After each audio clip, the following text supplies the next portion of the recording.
네, 학생 여러분 반갑습니다. 김다혜 목사입니다. 오늘은 지금까지 우리가 하나님의 속성에 대해서 공부를 해왔습니다. 근데 오늘은 하나님의 창조에 대해서 우리가 이제 공부를 하려고 합니다. 하나님의 사역의 첫 단추인 하나님의 계획에 대해서는 우리가 지금까지 쭉 속성에 대해서 이렇게 살펴왔잖아요. 그 계획을 실현한 것이 창조의 역사입니다. 그렇기 때문에 그 창조의 개관에 대해서 그거를 우리가 하나하나를 좀 알아보려고 합니다. 그러면 창조의 정의에서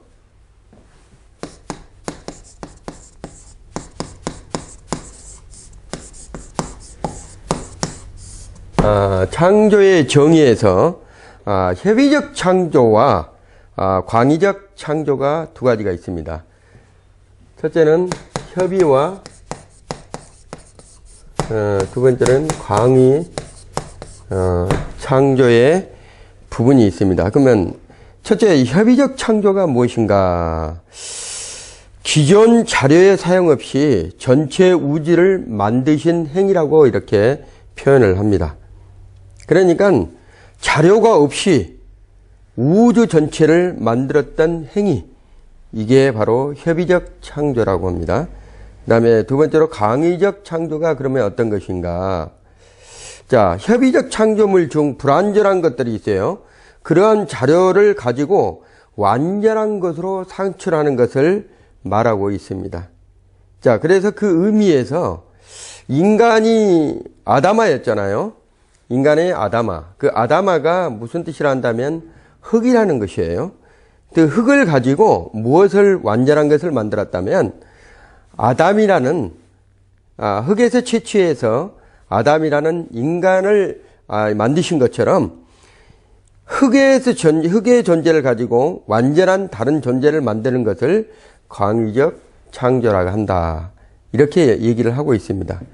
그러면 창조 교리의 진술에 대해서 우리가 한번 알아보기로 합니다. 첫째, 창조는 삼위 하나님의 작품입니다.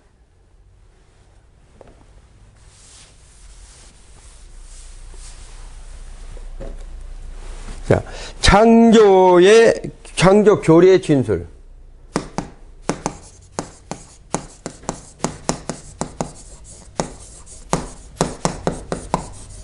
자, 창조 교리의 진술에서 첫 번째로 창조는 삼위일체 하나님의 행위에서 비롯되어 있다.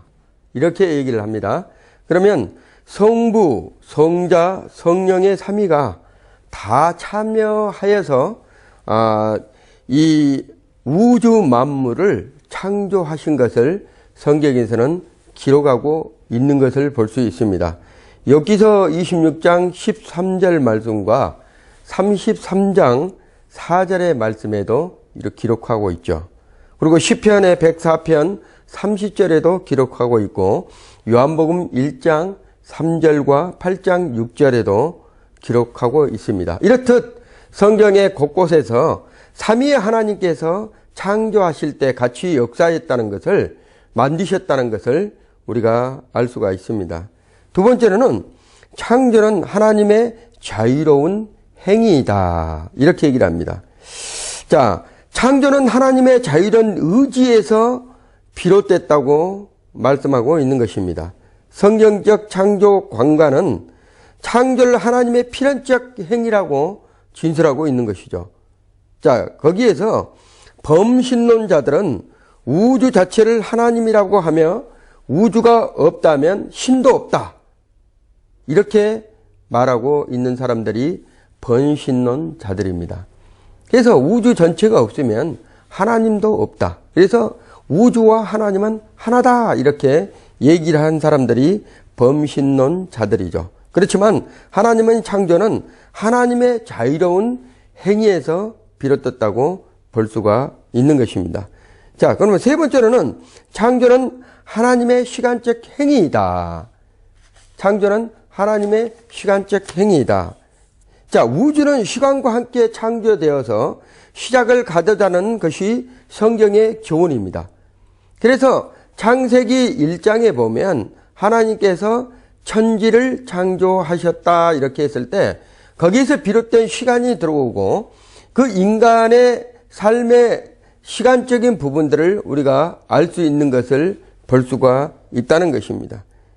그래서 창조는 바로 시간에 들어온 부분들을 우리가 알아갈 수 있는 것을 얘기를 하고 있다는 것을 볼 수가 있습니다. 자, 그리고 네 번째로는 무로부터 행위이다. 무로부터 행위이다. 자, 창조는 기존 재료의 사용 없이 무로부터 만들어졌다고 성경은 말하고 있습니다. 자, 성경에서 창세기 1장 1절에 보면 아무것도 없는 속에서 하나님 말씀으로 하나님 하늘과 땅을 창조하신 것을 우리가 볼 수 있습니다. 그래서 하나님께서는 무에서 유를 창출해 내셨다. 이렇게 말씀을 하시고 있는 것입니다. 자, 그러면 다섯 번째로는 판이성의 의존 관계라는 것입니다. 자, 판이성의 의존 관계라는 뭐라는 거면 창조의 사물인 우주는 창조와 주와는 판이하게 다른 존재인 동시에 창조주를 떠나서는 존재할 수 없는 그러한 관계를 맺고 있다. 이 우주 만물이 다 창조된 것은 하나님의 관계성에서 이루어진 것이지 그냥 하나님이 없는 자연적인 현상으로 나타나는 것이 아니다라는 것을 얘기를 하고 있는 것이죠. 그래서 엽기서 12장 10절과 사도행전 17장 24절에서도 이렇게 말씀을 하고 있습니다. 자, 그러면 마지막으로 최종성. 하나님의 창조 활동은 인간의 창조로 종료되었다고 얘기를 하고 있어요. 6일 동안 우리가 하나님께서 보시면 사람을 창조하기 전에 이제 우주 만물을 먼저 만들어 놓으시고 제일 나중에 인간을 창조하셨다고 얘기를 하고 있습니다. 그래서 인간을 만드는 그 이후에는 그 어떤 것도 하나님께서는 창조하시지 않았다. 그래서 최종성을 인간의 창조로 보고 있다는 것입니다. 자, 그래서 성경에서는 태초에 역사한 하나님의 창조는 항상 계속되어 전능하신 정력으로 만물을 산출하고 계신다고 이렇게 보고 있습니다. 자, 그러면 세 번째로 창조의 목적이 우리를 알아보겠습니다. 창조의 목적.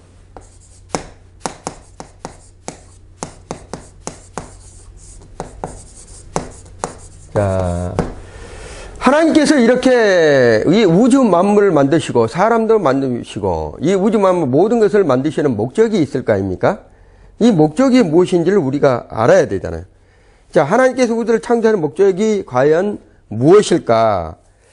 궁극적인 목표가 두 가지가 있습니다. 첫째는 인간의 행복을 위해서 창조했다는 것. 자, 인간의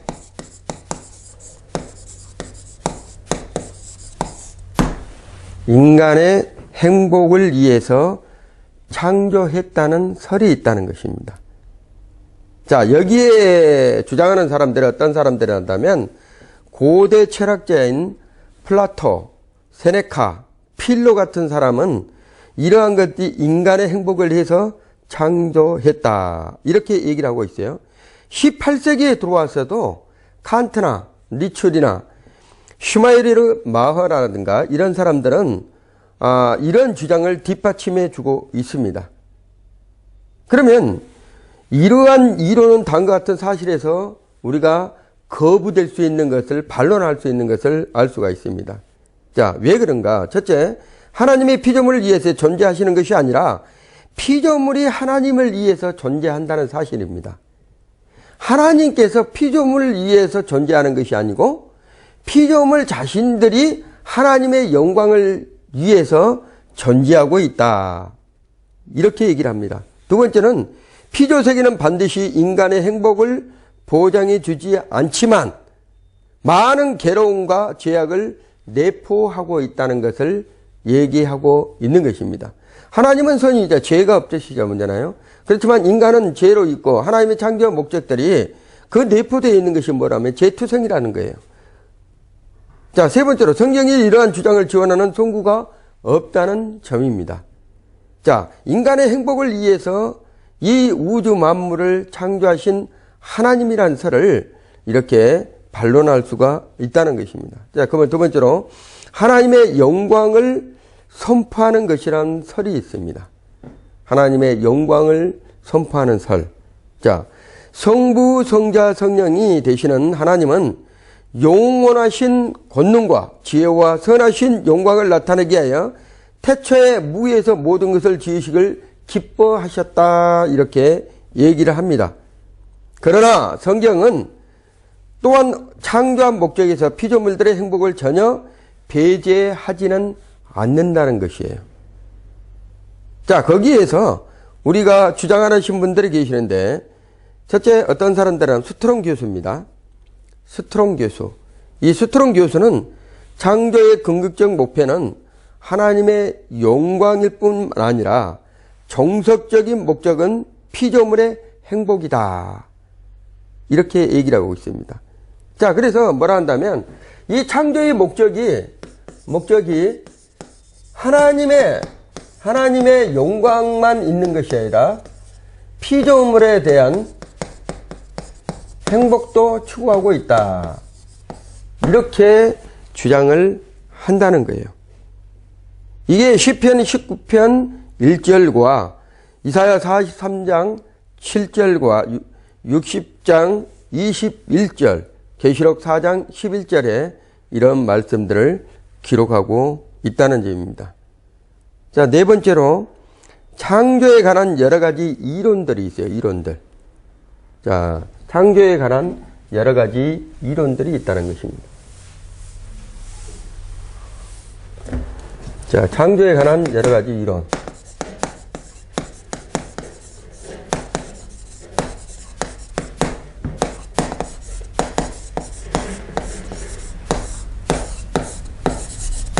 자, 창조에 관한 여러 가지 이론. 첫 번째, 이원론입니다. 이원론.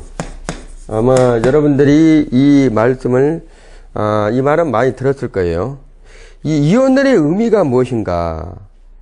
자, 존재하는 것이 둘러있으니 하나님, 본인, 이데아라고 그러죠. 본인과 물질 세계가 그것이며 서로는 다르나 함께 영원성을 가지고 있다.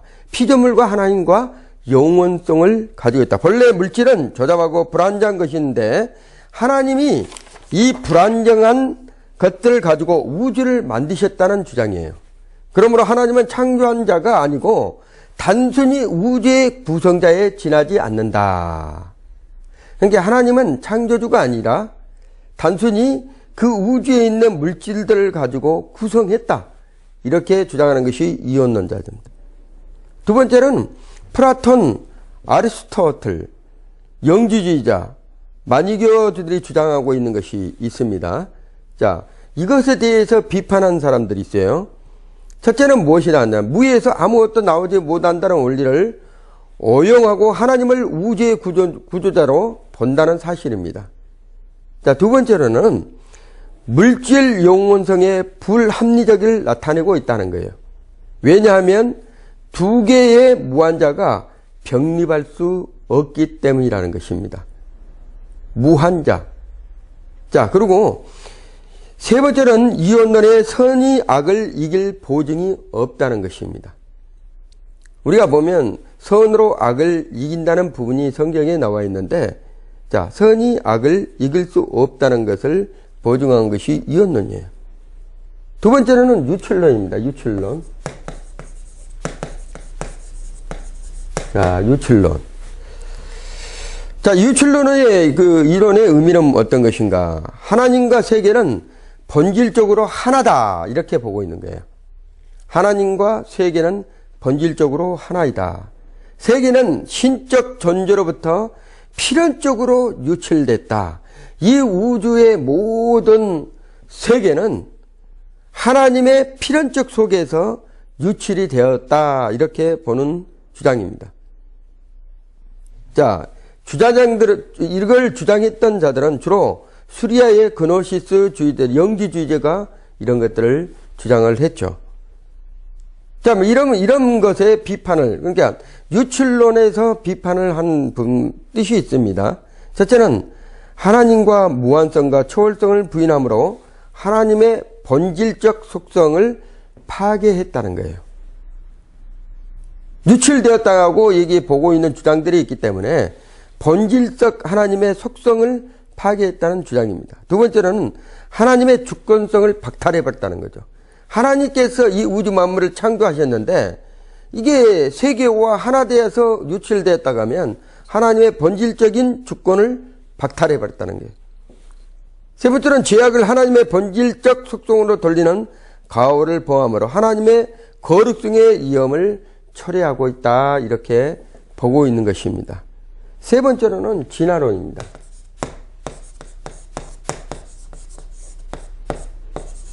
자, 진화론. 자, 이 진화론은 그 의미가 이런 뜻입니다. 물질은 영혼성을 가지고 생명은 유기물의 모임으로 자연 발생하였고 장차 고등성물로 진화되어 있다. 자, 물질이라는 것은 우리가 그렇잖아요. 뭐 탄소, 산소, 뭐 수소, 막 이런 어떤 물질의 형태들이 있죠. 이것들이 영혼성을 가지고 있다는 거예요. 그 생명은 유기물의 모임으로 뭉쳐서 자연 발생했다고 보고 있는 거예요. 그리고 점차 이것들로 인해서 고등 생물로 변화되어 가고 있는 것을 진화론자들이 주장하고 있는 것입니다. 자, 주장자는 여러분들이 잘 알다시피 찰스 다윈이죠. 이걸 비판할 수 있는 부분이 무엇인가? 자, 우주의 기원을 설명하지 못한다는 것이 있습니다. 우주의 그 어떤 기원을 이 사람들이 찰스 다윈이 이걸 설명했지만, 진화론에 주장을 했지만, 이걸 찰스 다윈도 언제 기원이 됐냐, 그러면 우주가. 이거를 얘기를 못한다는 거예요. 설명을 할 수가 없다는 거예요. 자, 두 번째로는 무신론적이며 맹목적인 우연론을 주장하고 있는데, 어떻게 사람이 원숭이가 될 수 있고, 원숭이가 사람 될 수 있고, 박테리아가 어떻게 사람이 될 수 있나. 이 우연적인 어떤 부분에서 맹목적으로 이거를 뒷받침할 자료들이 지금 하나도 없다는 것이. 자, 물질계는 태보 없이 진화만 있다고 볼 수 없다는 거예요. 물질이 어떻게 마모가 되고 형성이 되는 과정들이 있는데 이런 과정들에서 태보는 없고 진화만 있다. 이런 부분들을 그거를 반론을 못하고 있다는 주장입니다. 그리고 한 종류에서 타 종류로 진화하는 생물이 지금 하나도 뒷받침해주고 있다는 것이 없습니다. 아니, 생각을 해보세요. 원숭이가 사람 됐다고 하면 지금 원숭이하고 사람하고 중간 가운데 있는 그러한 형태의 어떤 모양들이 지금 있어야 되잖아요. 전 세계적으로. 그리고 박테리아나 아니면 어떤 고등 곤충들에 의해서 인간으로 되어 있었다 하면 그 중간 관계에 있는 어떠한 동물들이 나타나야 되는데 그러한 뒷받침이 하나도 없다는 거예요. 그래서 이것들은 전부 다 잘못되어 있다. 이렇게 비판을 하고 있는 것입니다. 자, 그러면 네 번째로 자, 우주 용원설입니다. 우주 용원설. 자, 우주 용원설. 이 우주 용원설의 이론의 의미가 어떤 것인가? 우주는 존재 전체로 영원부터 필연적으로 존재했다. 인간의 태어나 있기 전부터 그 우주는 존재했었고 영원토록 본연의 최초부터 존재되어 있었다. 그걸 비판하는 것은 무엇이냐? 우주는 영원한 것이 아니다. 베드로후서 3장 12절에서 13절의 말씀에 기록하고 있는 것입니다. 자, 그러면 이런 것들을 모든 것을 우리가 이제 보았잖아요. 창조에 대한 부분들을. 자, 그러면 물질 세계의 창조는 그럼 어떤 것인가? 물질 세계의 창조.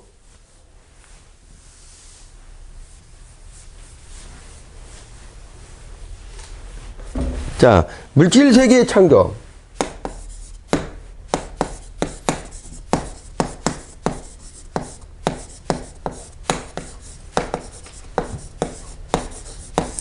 자, 물질 세계의 창조에 대해서 우리가 또 한번 공부를 해봅니다. 자, 하나님의 창조는 물질 세계와 영적 세계로 나뉘어서 분리되고 있습니다. 자, 그래서 먼저 물질 세계의 창조를 먼저 우리가 알아보겠습니다.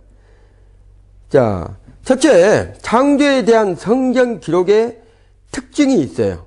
특징이 있는데 첫 번째로 구속사 중심으로서 기록함. 두 번째는 뭐라 한다면 인간 중심으로 기록되어 있는 것. 세 번째는 다른 창조론과 다르다는 것입니다. 그래서 첫 번째는 구속사 중심으로 기록되어 있는 것을 우리가 한번 보겠습니다. 자, 이 세계의 주인은 창조주 하나님이시며 하나님의 뜻에 따를 때만 창조의 목적에 부합될 수 있다. 이렇게 성경은 말하고 있습니다. 하나님하고 관계성에서 멀어지면 이 세계는 아무런 존재 가치가 없는 거예요. 그래서 구속됐다. 하나님 안에서 모든 걸 중심적으로 이 우주 만물이 돌아가고 있다는 것을 얘기를 하고 있는 것입니다. 두 번째로 인간 중심의 기록. 자, 이방 종교는 자연을 숭배의 대상으로 섬기는 사람들이 있죠. 자, 성경은 이 세계가 하나님의 창조물이 동시에 하나님의 뜻을 이루어야 할 인간을 위해 창조된 목적성을 가졌다고 보여주고 있습니다. 성경의 창조 기사는 과학적 묘사가 아니라 단순히 인간이 거쳐야 할 우주 조성의 과정을 보여주고 있는 것입니다. 그래서 하나님께서 인간을 창조하시고 심히 좋았더라. 자기의 형상, 자기의 모양을 따라서 만들었던 하나님께서 인간을 보시기에 심히 좋았더라. 이렇게 얘기를 하고 있는 것입니다. 자, 세 번째로 다른 창조론과 다르다. 이런 주장인데요. 세상에는 여러 가지 창조설화가 전해지고 있습니다. 그 중에서도 바벨론 창조설화는 성경의 창조론과 흡사한 점이 많다고 보는데요. 성경의 창조론은 바벨론 창조설화로부터 전래된 것이라고 주장하는 사람들이 있어요.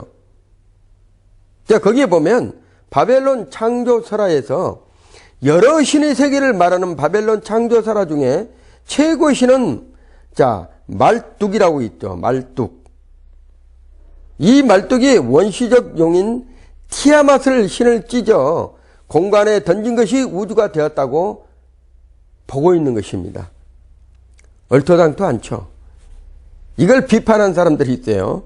자, 이 비판이 어떤 것인가? 바벨론 창조설화는 신화적이며 다신적인 설화에 불과하다. 왜냐하면 여러 신이 등장하여 음모하고 싸우는 장면이 나온다고 합니다. 성경의 창세기의 창조 이야기는 유일시이며 전능하신 하나님께서 말씀으로 창조하셨다는 사실을 말하고 있는 거예요. 자, 그래서 바벨론의 창조 설화는 완전히 거짓되는 것이란 것을 우리가 볼 수가 있습니다. 자, 그러면 창조의 연대 문제에 대해서 우리가 좀 알아보겠습니다. 창조의 연대란 우주가 언제 창조되었는가 이런 것입니다. 이것이 문제가 되는 이유는 성경에 나타난 인류의 계획을 통해 창조의 연대를 계산을 하면 BC 약 4,000년에서 5,000년밖에 되지 않는다 이렇게 주장합니다.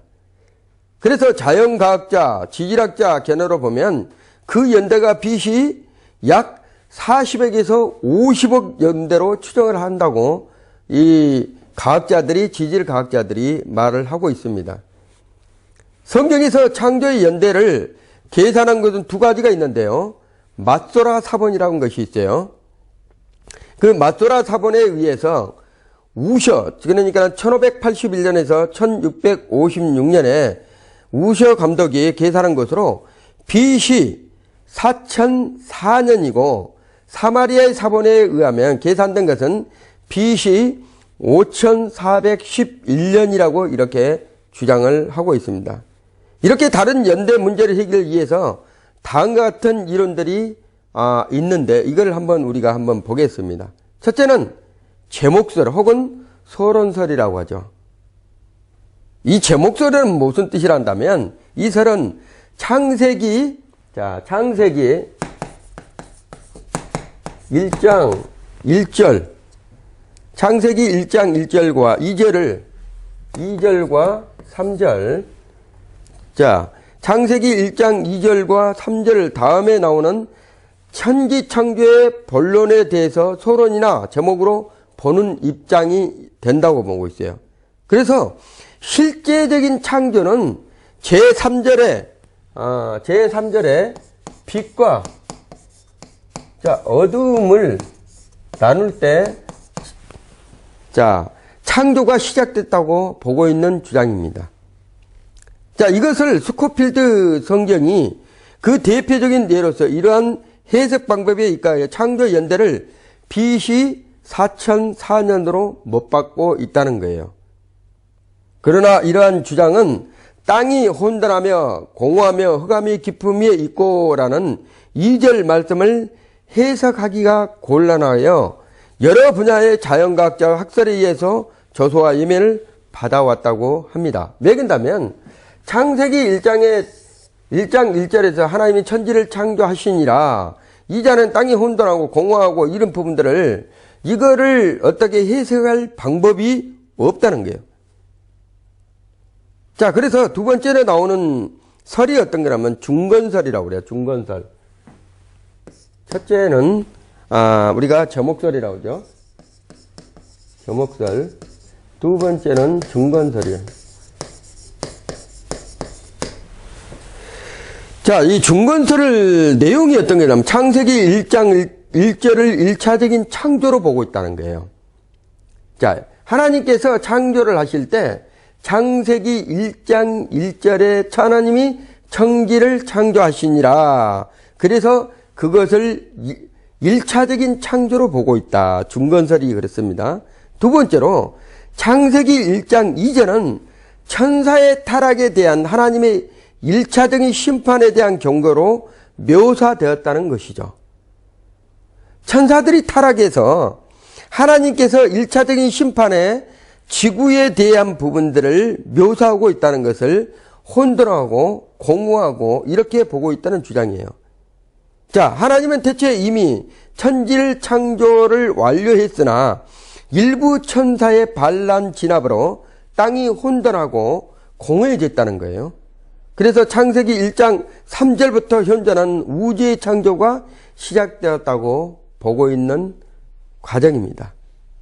이걸 주장하는 사람들이 어떤 사람들이라면 토마스 찰머, 헨리 리머, 펜버 등이 있습니다. 이걸 비판한 것은 뭐라면 성경의 지지를 받지 못한다는 거예요.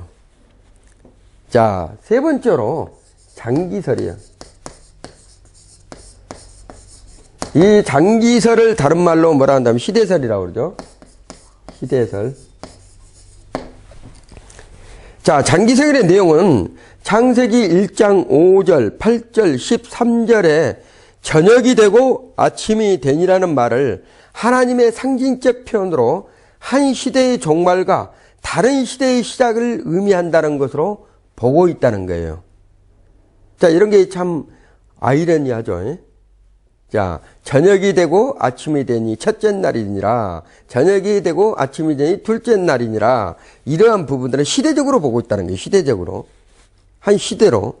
이 학설의 주장한 근거는 창조사 하나님을 시간을 초월해서 존재하는 분이 아니다.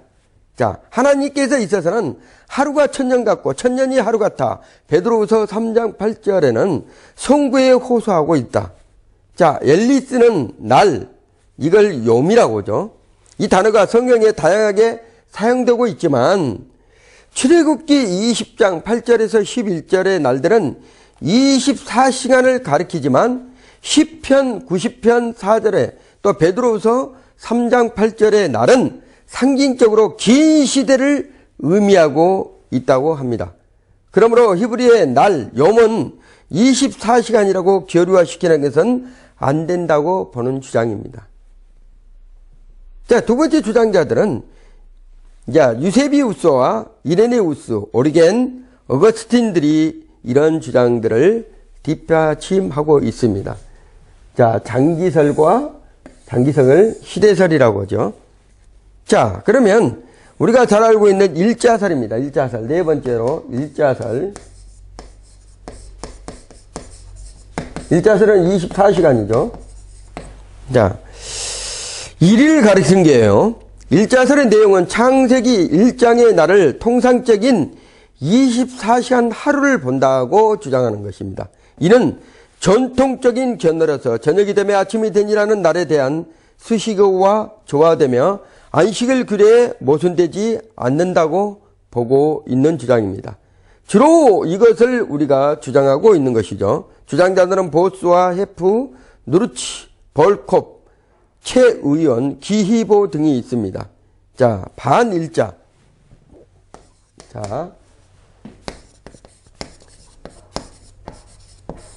자, 이 반일자설도 주장하는 사람도 있어요.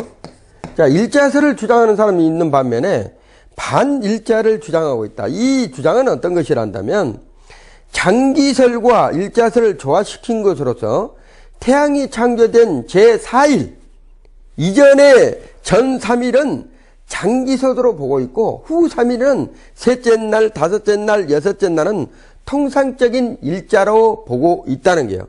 그래서 첫째 날, 둘째 날은 어떤 날이라 한다면 그 날들은 장기, 오래 더했다. 그래서 40억이 됐는지 50이 됐는지 모르지만 그 이후에 셋째 날부터는 태양이 창조된 날부터는 어떤 식으로 되어 있느냐? 일자별로 되어 있다. 24시간 1일로 되어 있다. 그래서 반일자설이라고 얘기를 합니다. 반은 일자로 되어 있고 반은 어떤 식으로요? 장기설로 되어 있다. 이런 뜻을 가지고 있어서 반일자설이라 이렇게 얘기를 합니다. 자, 그러면 6일 창조의 사역을 우리 한번 알아보겠습니다. 6일간의 창조의 사역.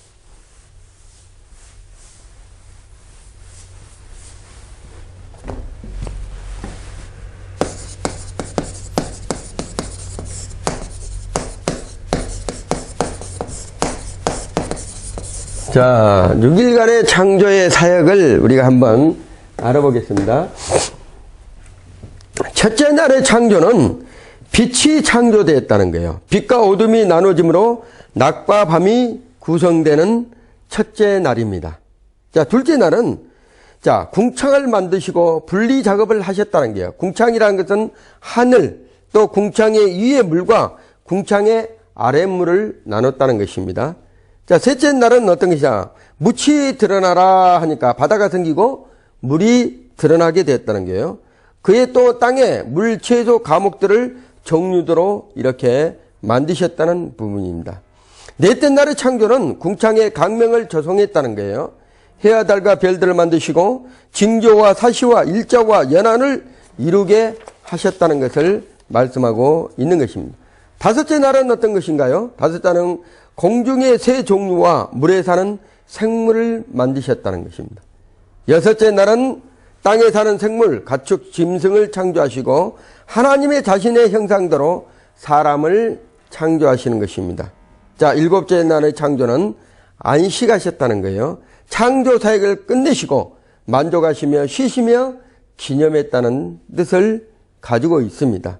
자, 그러면 세 번째로 영적 세계의 창조, 첫째는 물질의 세계의 창조죠. 영적 세계의 창조.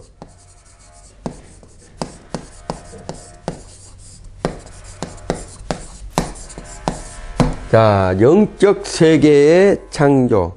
물질의 세계의 창조와 영적 세계의 창조는 다르죠. 자, 영적 세계의 창조란 천사 창조를 지칭하는 말인데요. 자, 천사에 관한 설명을 이제부터 좀 하려고 합니다. 자, 첫 번째로 천사의 속성이 있어요. 천사의 속성.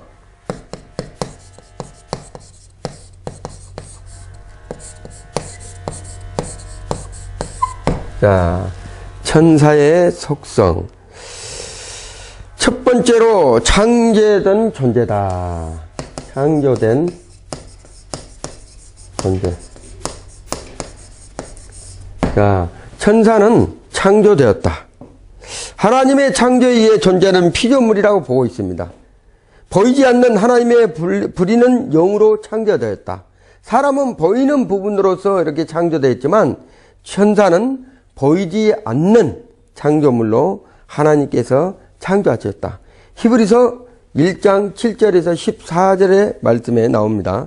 또 천사들의 관하에는 그는 근본 천사들을 바람으로 그의 사역자들을 불꽃으로 삼으시니라. 히브리서 1장 7절에 말씀하고 있어요. 또 히브리서 1장 14절에는 뭐라고 한다면 모든 천사들은 부리는 영으로서 구원 얻을 후사들을 위하여 보내심이니라. 이렇게 말씀하고 있습니다. 자, 영적 존재이다. 두 번째는 자, 영적 존재.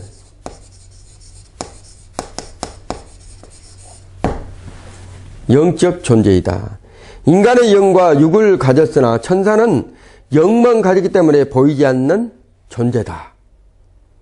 그래서 첫 번째는 천사는 결혼하지 않는다. 마태복음 22장 30절에 나오고 기록되고 있죠. 천사는 죽지 않는다. 누가복음 20장 36절. 그래서 예수 이름으로 이 더러운 천사들아 떠나가서 죽어라 이렇게 하면 안 됩니다. 천사는 죽지 않는다. 뭐 마귀 사탄 더러운 귀신들아 예수 이름으로 죽을지어다 이렇게 하면 안 되는 거예요.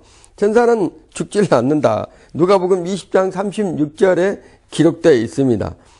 자, 천사는 영이기 때문에 공간의 영향을 안 받는다. 우리 예수님께서도 부활체로 공간의 영향을 안 받고 제자들에게 나타난 것처럼 우리 인간도 언젠가는 예수 그리스도의 부활체의 옷을 입고 이 공간이라는 것은 어떤 공간이 이게 막아지는 공간이죠. 이 공간 안에 우리가 자유스럽게 들어 다닐 수가 있다는 거예요. 이 천사들은 육체를 입지 않았기 때문에 언제든지 어때요? 영이기 때문에 공간을 아무 때나 들어갈 수 있습니다. 집에 들어갈 수도 있고 여기서 미국 갈 수도 있고 공간을 지배를 받지 않는다는 게 얼마나 좋겠습니까?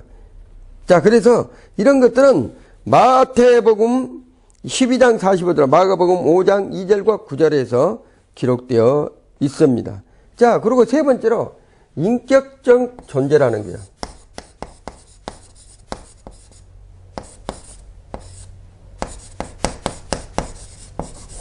자, 우리 인간도 인격적인 존재죠. 하나님께서도 성삼위 하나님께서도 인격을 지니고 계십니다. 그렇듯 이 천사들도 영이지만 그들 또한 인격적인 존재로 우리 하나님께서 창조하셨다. 그래서 이 천사들도 지적인과 의지적인 감정적을 가지고 있어요. 이 사무엘하 14장 20절에 기록하고 있습니다. 자, 그리고 네 번째로 도덕적 존재래요.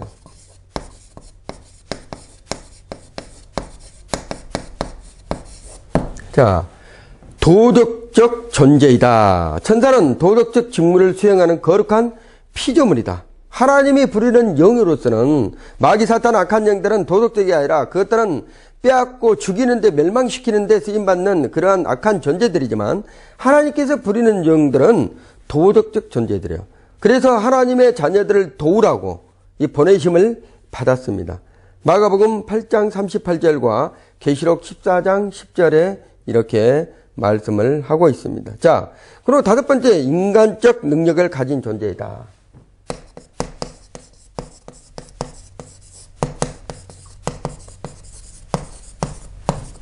가진 존재이다. 자, 천사는 하나님과 같이 무한한 능력을 가지진 않았지만 인간보다는 우월한 지식과 능력을 가지고 있다는 것을 우리는 성경을 보면서 알 수 있습니다. 자, 그래서 역대상 21장 15절과 16절, 이사야 37장 36절, 사도행전 12장 7절 8절에서는 이런 말씀들로 뒷받침을 해주고 있죠. 그래서 하나님보다는 위를 가지 못하지만 인간보다는 낫다.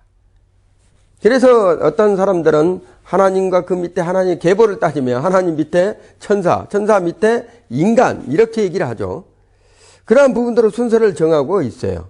그렇지만 하나님께서는 언젠가는 우리 인간이 이 육을 입었던 인간이 천사들보다도 더 우월에 있을 때가 있을 것이란 봅니다. 자, 여섯째로 사람보다 먼저 창조된 존재이다. 그래서 하나님께서 영계를 먼저 창조하시고 그 다음에 물질계를 창조했다는 설로 이렇게 뒷받침을 하듯이 자, 하나님께서는 이 창조의 순위를 영적인 부분부터 먼저 창조해 주셨다. 여기서 38장 4절과 7절에서 이 말씀을 뒷받침해 주게 있습니다. 자, 일곱 번째로 불멸의 존재이다. 불멸이라고 죽지 않는다는 거예요. 그래서 자, 천사들은 죽지를 않는다. 사람은 이 땅에 태어나면 모든 사람이 한 번은 죽고 또 다시 한번 심판을 받잖아요. 그런 부분으로. 그렇지만 이 천사들은 한 번 만들어지면 천사는 창조된 태어난 것이 아닙니다. 사람하고 다른 것이 천사들은 어떤 것이냐. 사람들은 부모를 통해서 자식으로 태어나잖아요. 그렇지만 천사들은 하나하나를 하나님께서 만들어준 거예요. 태어난 것이 아닙니다. 그래서 그들은 만드신 하나님의 창조물이다. 천사 하나하나를 하나님께서 만드셨다는 것을 볼 수 있어요. 자, 여덟 번째, 예정에 포함된 존재이다. 선한 천사는 택함받은 존재라서 하나님의 특별한 은혜에 의해 자기 지위와 직분을 유지할 수 있으나 악한 천사 마귀는 하나님의 붙들어 주시는 은혜를 받지 못함으로써 타락할 수밖에 없는 그러한 존재로 전락을 했다고 보고 있습니다. 디모데전서 5장 21절과 유다서 1장 6절, 계시록 20장 1절과 2절에서 이러한 말씀들을 뒷받침해 주고 있습니다. 자, 그래서 어떻게 보면 타락한 존재들은 하나님께서 그 천사들도 지정의가 있기 때문에 스스로들을 판단하고 스스로 모든 것을 해야 되는데 그들을 붙들어 주지 않았기 때문에 타락한 천사는 영원히 버림받을 수밖에 없는 그러한 존재로 전락하고 말았다. 이렇게 볼 수가 있습니다. 그러나 두 번째는 천사의 수와 조직입니다. 자, 천사의 수와 조직.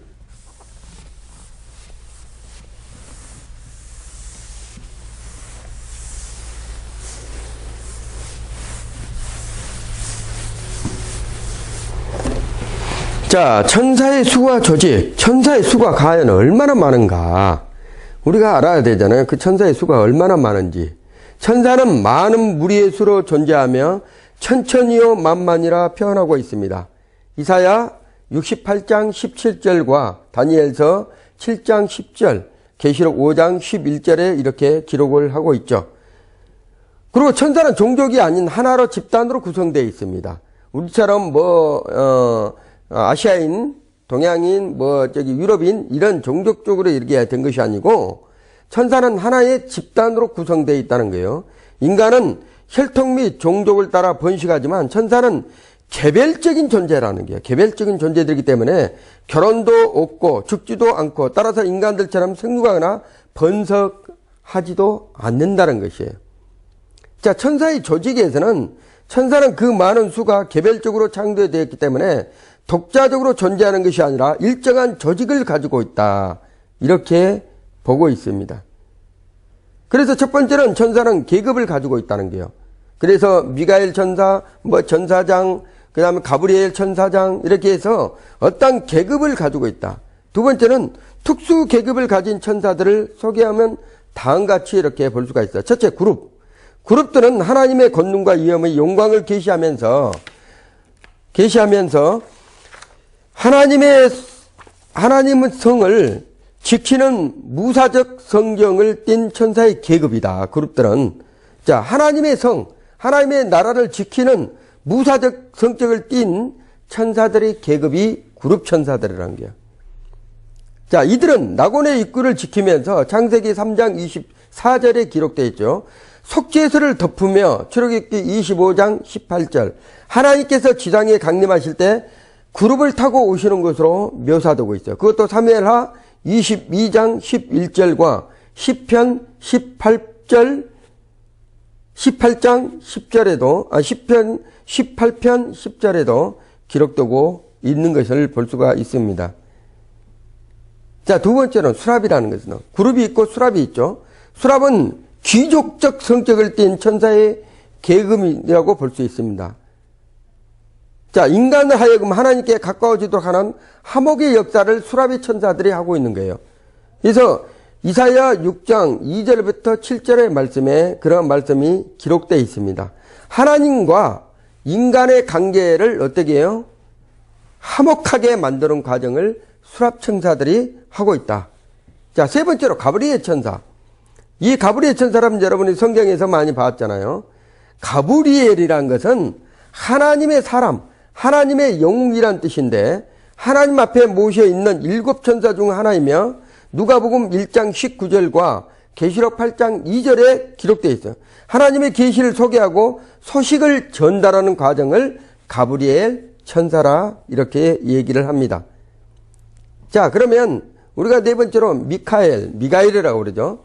미카엘이라고 하는데, 자, 이 미가엘 천사는 누가 하나님과 같으냐 이렇게 성경이 나와 있죠. 천사장 유다서 1장 9절과 이스라엘의 대적과 악한 영들의 권세에 대항하여 여호와의 싸움을 싸우는 전사라도 천사라이로 이렇게 표현하고 있습니다. 자, 그래서 악한 영들과 싸우는 천사가 누구라 한다면 미카엘이라는 게 미가엘 천사. 다니엘서 10장 13절과 21절과 계시록 12장 7절 8절에서 말씀을 하고 있습니다. 자, 그러면 천사의 봉사 기간, 일하는 것이 무엇인가? 천사들이 일하는 섬기는 것, 봉사하는 일이 과연 천사들은 무엇을 하고 있는가? 자, 첫 번째로 일반 봉사입니다. 우리 사람도 일반 봉사, 특수 봉사도 있잖아요. 그렇듯이, 자, 이 천사들도 일반 봉사가 있어요. 첫째는 뭐란다? 하나님께 예배 드리는 거예요. 천사들도 인간들도 그렇지만 하나님의 창조한 목적이 하나님께 영광 돌리기 위해서 인간들 창조하시고 여기에 예배를 받으시고 그러시잖아요. 그렇듯이 이 천사들도 하나님께 예배를 드린다는 얘기예요. 그리고 하나님을 예배하고 찬양은 여기서 38장 7절과 시편 103편 21절, 이사야 6장 2절과 3절, 계시록 5장 11절에 예배하는 과정들 천사들 나와 있습니다. 자, 두 번째로 하나님의 뜻을 수행한다는 거예요. 하나님의 뜻을 자연계의 민족과 국가의 역사 속에서 인간의 마음 속에서 역사에서 하나님의 뜻을 이루어 간다는 거예요. 그게 무슨 뜻이라 한다면 하나님의 뜻을 전달하는 과정도 있지만 실제적으로 그 자연계와 어떤 그 인간의 투에 의해서 그 안에서 하나님의 역사를 이루어가는 과정들을 천사들이 하고 있다. 이렇게 보고 있는 것입니다. 그 말씀 구절이 시편 104편 4절과 다니엘서 10장 12절, 13장 11절과 1절, 그 다음에 히브리서 1장 7절에서 기록하고 있는 것입니다. 자, 세 번째로 우리가 잘 알고 있는 성도와 교회를 보호하고 있다는 거예요. 시편 34편 7절과 91편 11절, 마태복음 18장 10절과 히브리서 1장 7절에서 성도들을 보호를 하고 교회를 돕는 역할을 누가 하고 있다면 천사들이 하고 있다. 이것을 일반 봉사라고 합니다. 천사들이 하고 있는 이런 일반 봉사. 그러면 특수 봉사가 어떤 것인가? 천사들은 비상한 방법으로 출현하여 특별 계시를 중개하며 하나님의 백성들에게 복을 전달하며 대적들에게 심판을 하고 있는 것이 특수 봉사라는 거예요. 하나님의 명령에 따라서 인간들에게 복을 주어라 했을 때는 하나님께 명령에 따라서 복을 주고 또 재앙을 내려라 그러면 가서 또 재앙을 내리고 이러한 역할을 특수 봉사라고 그래요. 그래서 첫 번째로 소돔과 고모라의 심판을 알리고 아브라함에게 나타났던 것이 천사가 나타난 거예요. 창세기 18장 22절과 자 19장 1절에서 아브라함에게 나타나서 소돔과 고모라 성이 멸망받을 것이다 얘기하는 것이 천사가 얘기를 한 거예요.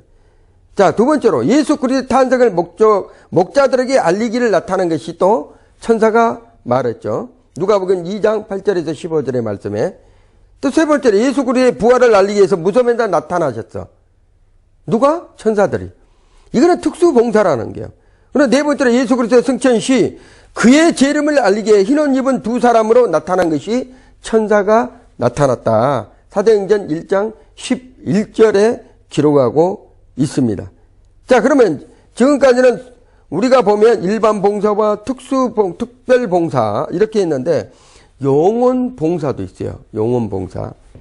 자, 여러분이 이 영혼 봉사, 이 천사들이 하고 있는 이 봉사 중에 영혼 봉사는 어떤 것인가? 천사들은 성도와 함께 영원토록 하나님을 찬양하며 봉사하는 것이다. 자, 그래서 아모그라파 예경에 나타난 7 천사장의 이름은 이렇게 돼 있어요. 첫 번째 가브리엘 천사, 두 번째 미가엘 천사, 세 번째는 니쿠엘 천사라고 그러죠. 그 다음에 네 번째는 사리엘 천사, 다섯 번째는 레미엘 천사, 여섯 번째는 라파엘 천사, 일곱 번째는 우리엘 천사라고 있습니다. 대부분은 이런 천사들을 천주교에서 많이 쓰고 있지만 우리가 여기에서도 알 수 있는 천사들이 있죠. 자, 마지막으로 악한 천사들이라는 거예요. 악한 천사들. 이 악한 천사는 모든 선하게 창조됐으나 그 중에 일부가 타락하여 원래의 신분을 잃어버렸다는 거예요. 그래서 이 악한 천사들을 어떻게 분류하고 이 악한 천사들이 무엇을 하는 것인지를 자, 다음 주 이 시간에 여러분들에게 말씀을 증거하겠습니다. 마치겠습니다.